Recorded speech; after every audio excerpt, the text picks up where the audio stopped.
So, which way? This way. But it's not staying, is it?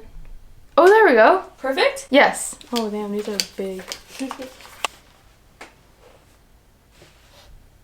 3, 2, 1. Hey guys! Welcome back to episode 2 of Note to Self. And we're so happy that you guys, thank you for the support on our first episode. And I was really not expecting that. And so thank you so much for that. We appreciate each and every one of you guys. Mm-hmm. And I reached out to a lot of my friends and asked them about this week and what you want to hear this week, because it's been a week since we launched our last one. The topic today, we're going to jump right into it, is about fitting in and popularity in high school. And so I got a message from my friend who said the fact that there's this huge society thing at our school, it seems as if for the grade 10s at least, that in order to fit in you have to vape and get drunk or high all the time, which sucks because I don't vape or smoke weed and I rarely drink. So there's a lot of people at school who don't interact with me and others. And I thought I was the only one, so I'm really glad that she brought that up. Do you want to start off with like your opinions? Yeah, well, I was going to say you're not alone when it comes to that. I don't even know why it's like that in the first place, that like you need to do bad things to yourself.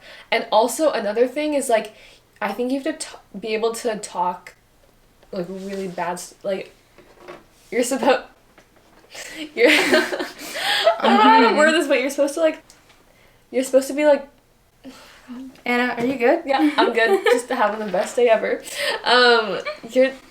In order to fit into like the popular group, like you have to be able to talk bad about others without feeling bad. And like I think that's just the most terrible thing I've ever heard, because why would you want that for yourself, and why would you want to surround yourself with people like that? Because that's extremely toxic and it's not gonna bring you anywhere in life, honestly. My thing that I was gonna say is like, what's the point of vaping or drinking or all of that? Like, people think it's cool, but it's adding artificial chemicals to make your life more pleasant. It's like, it's sad, to be honest. You can't make your life happy on your own. Think of that. It's at the cost of your own life. You're really willing to give up your happiness and your future for one or a group of people.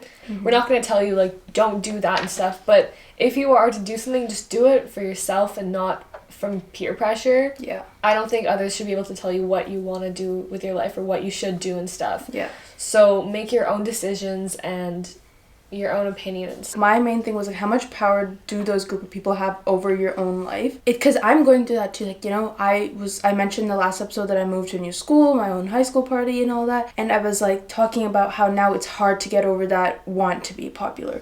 One thing I challenge you to do is monitor your thoughts. That's what I was doing this week. And I was sitting on my phone and I was going on TikTok and I saw that one of these guys from my party liked my video. And I was like, oh shoot, what if I added a picture of me at a different party? Then they think I'm so cool. And then I was like, wait, Raya, do you see what you're doing right now? Like, you're thinking that you need to impress them and that you don't need to do that. And so I was like, okay, well, I don't care then. And that was it. And that's so important because we don't realize it. Like, we don't monitor our thoughts enough. You know, we're not like present enough sometimes. Have you heard of David Goggins? No, I haven't. Okay, he's like this really strong man. Like, he's really strong. And mentally too. And he said his worst fear is losing touch with his mind, because we have so many distractions now, artificial distractions. If we have a problem, we're just going to avoid it, and that takes it away. That's very true. Right. And going kind of deeper into that, if you want to connect more with your inner self, to take some time out of the day, it could be 5 minutes, 10 minutes, and just don't do anything.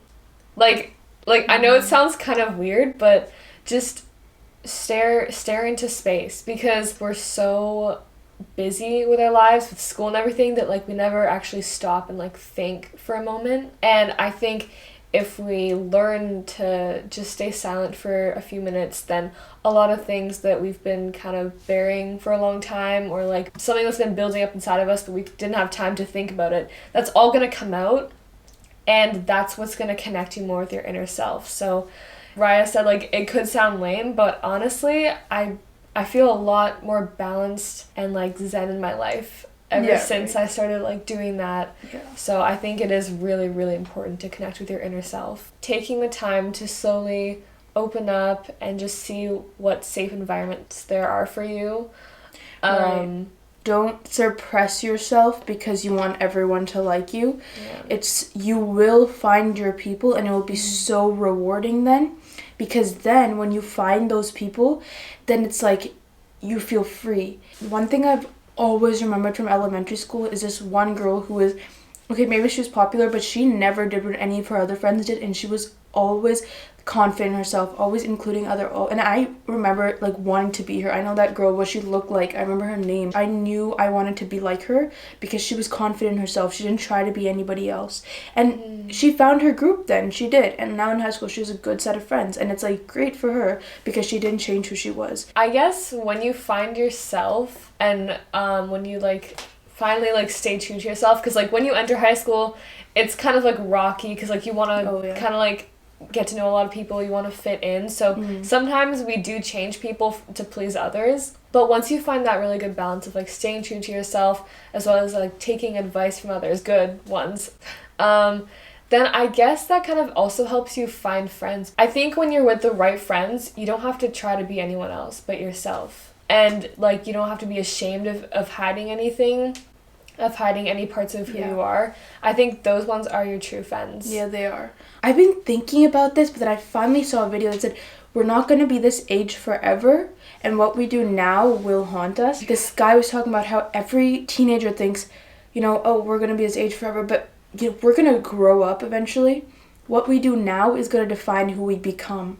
Yeah, sure, we're in grade 10, but in 3 years, these people are never going to talk to us again. We're never going to know who they are. And so why impress them now? I know 3 years seems like a long time. You're not going to know them in 3 years. Yeah, no, I completely agree with that. I've been thinking a lot about that recently as well. Right. Like, I've been thinking, like, oh, but if I do this, are they going to judge me? I'm in grade 12, so I'm probably not going to see, like, more than half my grade next year. Yeah. Like, I'm not going to keep in contact. So why am I just trying to please them until the very end? Like, it'll be a process and you will not regret it later on. I feel like regret is something that just will haunt me. Like, if I don't do something, then I'll regret it later. Like, sometimes I get worried for like stepping out of my comfort zone, but then I just think about like, hey, when I'm like 70, like, am I gonna regret that I never did that? Yeah. And also, after you do something out of your comfort zone, this probably isn't for everyone, but I feel really good. Yeah. Like, I'm like, damn, like, I just get, like, a boost of confidence, and I really like stepping out of my comfort zone. Right? And then no one can stop you the rest of the day. You're like, that wraps up our episode because I think that's pretty valuable. We talked about it a lot. I created a challenge for you guys. Ooh. That this week, monitor your thoughts and get a source of dopamine from one activity you normally wouldn't do. Think of the final goal. What is your goal? Who do you want to be? Remember, we're not this age forever. Send me a picture or a video of you like stepping out of your comfort zone, whether it's like talking to in front of the class or you're going on a run, getting a source of dopamine, something that's doing you better. Honestly, your thoughts are such a big part of who you become. And you're going to be great. Just trust that the process will be fine. Exactly. Everything will turn out fine. Yeah, and don't forget to be the best version of yourself. Exactly. And with that, Anna and Raya are signing off. We thank you for watching. Thank you so much. Hope you have the best day ever. Yeah. So take care of yourself today. And we'll see you next time. Bye. Bye. Okay, that was good.